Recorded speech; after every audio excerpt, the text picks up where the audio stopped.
Peace, y'all. Welcome to another astrological astronomical update with your girl, Sunshine Monet L. Today is Thursday, April 13th, 2023. We're starting the day off with a 52% winding gibbous moon. We're still in that moon of cleansing, getting rid of people, places, and things in our physical space that no longer serve us, paying attention to what influences us, and if we like that influence. The moon rising at 2:52 a.m. and will be setting at 11:58 a.m. We are in the Capricorn zodiac energy, so we are being cardinal with this energy. We are taking initiative. We're still dealing with tangible physical things, right? This is also more so in our challenging space, discipline and order in our boundaries. We're applying this to our fifth house, or we're applying this to our emotional, dramatic, attention-seeking self, our inner child. Some boundaries we got put on our inner child. A certain, insight and knowledge we need to place on our inner child. There's a show called Unprisoned.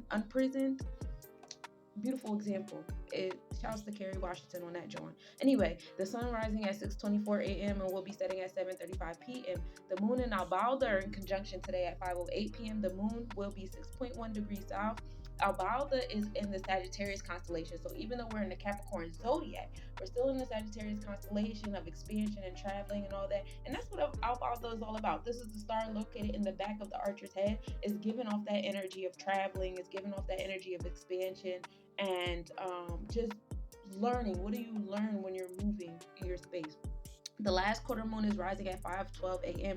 This is best visible right before sunrise. The last quarter moon is like the moon of like caution, where you're gonna start getting some karmic energy back from what you've been cleaning out. But like, don't let it discourage you, and also don't let it make you think that you're finished. Keep cleaning, y'all. Spica is opposite the sun today at 8:39 a.m. This happened. This is the best visibility of Spica in a year. Spica is the star of riches and glory. All right. Also arts, and that is the star in the Virgo constellation. Jupiter at 10:37 a.m. is the furthest distance to the Earth, and in astronomy we call that apogee. There is also the evening visibility of Libra begins today. The north pole of the moon is tipped into view at 11:49 p.m. at a longitude of 1.7 degrees west. So we can see the north pole of the moon now. Mars crosses a double star, which is Mepsuta Epsilon. The last time this happened was April 8th, 1976. And then also Centaurus A constellation is in midheaven today. So, the Centaur energy is giving straight Sagittarius, Sacral Chakra, following yourself. And that's what I have for the astrological astronomical update. So let's talk about history a little bit. So today is Thomas Jefferson's birthday. He was born in 1743 and he died on the 4th of July in 1826 at the age of 83. Also in 1997, Tiger Woods won the Masters tournament. He was the youngest and the first African American to win this. In 1964, Sidney Poitier was the first African American for the Academy Award for the movie Lilies in the Field. In 1941, Japan created a neutrality pact with the Soviet Union after World War I. Also, we had the 1949 Germany, the Nuremberg trials ended. Over 19 people that were allied with Hitler got 25 years or so.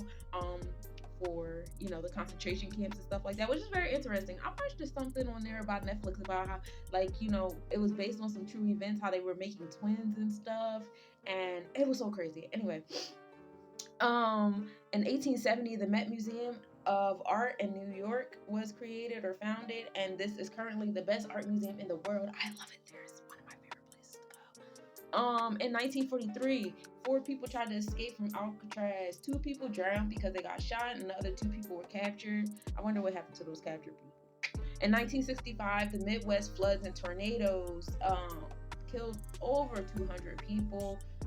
They were self-explanatory. There's a bunch of storms through the Midwest. In 1868, the Abyssinian War ended, and this was between Italy, which was under Mussolini, and Ethiopia, which was once upon a time called Abyssinian. I am mispronouncing that shit. I'm so sorry, y'all. But Ethiopia, which was under the order of Haile Selassie. And what happened was the British and Indian troops captured Magdala, and the other leader committed suicide.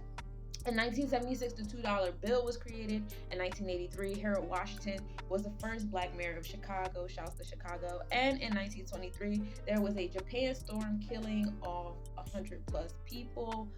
So a lot of different, storms and wars and firsts occurred this week.